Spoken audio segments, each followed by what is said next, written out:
নিজ ইচ্ছে আসছি এবং আমার বাবা রিজওয়ানের ফ্যামিলিকে এবং আমাদেরকে গত এক সপ্তাহ ধরে এত পরিমাণ হয়রানি করতেছে যে রিজওয়ান এখন বাসা থেকে বের হতে পারতেছে না, ও জব করতে পারতেছে না জানা আমার বাবার কারণে এবং আমার চাচুর কারণে।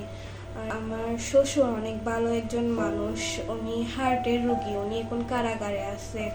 ওনার যদি আল্লাহ না করুক কিছু একটা হয়ে যায় তাহলে আমি আমার বাবা এবং আমার চাচু আবু সিদ্দিককে দায়ী মনে করব, কারণ ওনারাও খুব ভালো করে জানে যে আমরা ভালোবেসে পালিয়ে আসছি, তাও ওনারা মিথ্যা মামলা দেয় রিজওয়ানের বাবা এবং রিজওয়ানের বিরুদ্ধে। আসসালামু আলাইকুম, আমার নাম জান্নাতুল মহিমা দৃষ্টি, আমার বাবার নাম আবুল হাসেম। আমি আর রিজওয়ান একে অপরকে ভালোবেসে বিয়ে করছি।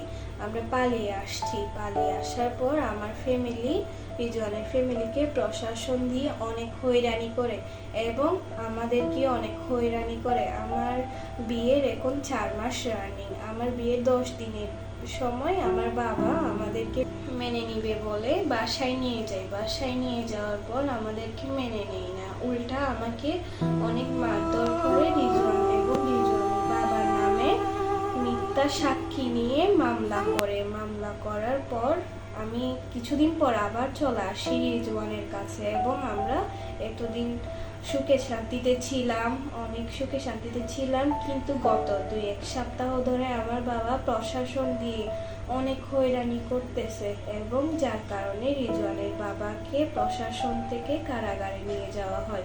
গত 1 সপ্তাহ ধরে রিজওয়ানের বাবা কারাগারে আছে। উনি অনেক ভালো মানুষ। আমার শ্বশুর এবং রিজওয়ানের অল ফ্যামিলি আমাদের সম্পর্কের ব্যাপারে কিছুই জানতো না।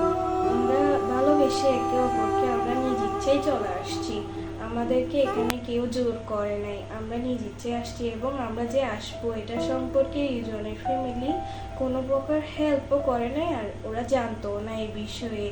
আমার বাবা রিজওয়ানের ফ্যামিলিকে এবং আমাদেরকে গত 1 সপ্তাহ ধরে এত পরিমাণ হয়রানি করতেছে যে রিজওয়ান এখন বাসা থেকে বের হতে পারতেছে না, ও জব করতে পারতেছে না, যার কারণে আমরা অনেক কষ্টে পড়ে গেছি। রিজওয়ান বের হতে পারতেছে না, জবে যাইতে পারতেছে না, যার কারণে সংসারে কোনো আয় হচ্ছে না, বের হইতে পারতেছে না আমার বাবার কারণে এবং আমার চাচুর কারণে। আমার শ্বশুর অনেক ভালো একজন মানুষ, উনি হার্টের রোগী, উনি এখন কারাগারে আছে। ওনার যদি আল্লাহ না করুক কিছু একটা হয়ে যায় তাহলে আমি আমার বাবা এবং আমার চাচু আবু সিদ্দিককে দায়ী মনে করব, কারণ ওনারাও খুব ভালো করে জানে যে আমরা ভালোবেসে পালিয়ে আসছি, তাও ওনারা মিথ্যা মামলা দেয় রিজওয়ানের বাবা এবং রিজওয়ানের বিরুদ্ধে। ওদেরকে ইচ্ছা করে প্রশাসন দিয়ে হয়রানি করতেছে। আমি এখন অপারক হয়ে মিডিয়ার সামনে আসছি, আপনাদের সবার কাছে সাহায্য চাই। এখন আমার বাবা হয়তো এই ভিডিওটা দেখে সবাইকে বলতে পারে যে এই ভিডিওটা আমাকে জোর করে করানো হয়েছে, কিন্তু এই ভিডিওটা আমি নিজ ইচ্ছাই করছি। অপারক হয়ে আমার কাছে আর কোনো রাস্তা নেই দেখে আমি নিজ ইচ্ছাই করছি, আর আমাকে কোনো প্রকার জোর করা হয় না ভিডিও করার জন্য। এখন আমি চাই আমার শ্বশুরকে যত দ্রুত সম্ভব কারাগার থেকে বের করে আনা হোক এবং মামলা তুলে নেওয়া হোক, কারণ দোষ করলে আমি আর রিজওয়ান করছি, একে অপরকে ভালোবেসে বিয়ে করছি।